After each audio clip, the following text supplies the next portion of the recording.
ఆ రోజున కనుక నిజంగా జగన్మోహన్ రెడ్డి గారు గెలిచినప్పటికీ కూడా ఈ రోజు ఈవీఎం మీద మేము కూడా మద్దతు ఇస్తున్నాం దీని మీద ఆ, అంటే దీని మీద ఫుల్ ప్రూఫ్ గా ఒక ఇది జరగాలి అని కనుక ఆయన ఉంటే అంటే అన్ని పార్టీల మధ్య ఒక ఏకాభిప్రాయం ఆ రోజు ఆయన అనలేదు ఈవీఎంలు ఎలా పనిచేస్తాయో ఆయన చాలా క్లియర్ గా ఎక్స్ప్లెయిన్ చేశారు.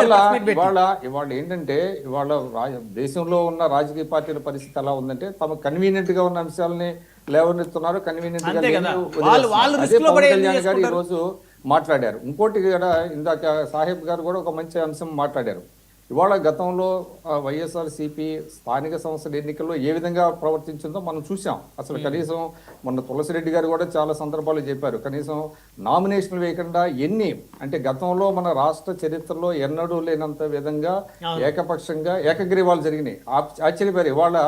ఇవాళ నేను చూసా సాక్షి పేపర్లో ప్రొఫెసర్ నాగేశ్వర గారు ఆశ్చర్యపోయారు. ఆయన కూడా ఫ్రంట్ పేజీలో ఫోటో వేసి ఒక ఐటమ్ వేశారు. నిజమే, ఒక 1000 ఓట్లు లోపు రావటం తెలుగుదేశం వాళ్ళే ఆశ్చర్యపోతున్నారని ఆయన చేసిన కామెంట్ని వాళ్ళు హైలైట్ చేసుకున్నారు.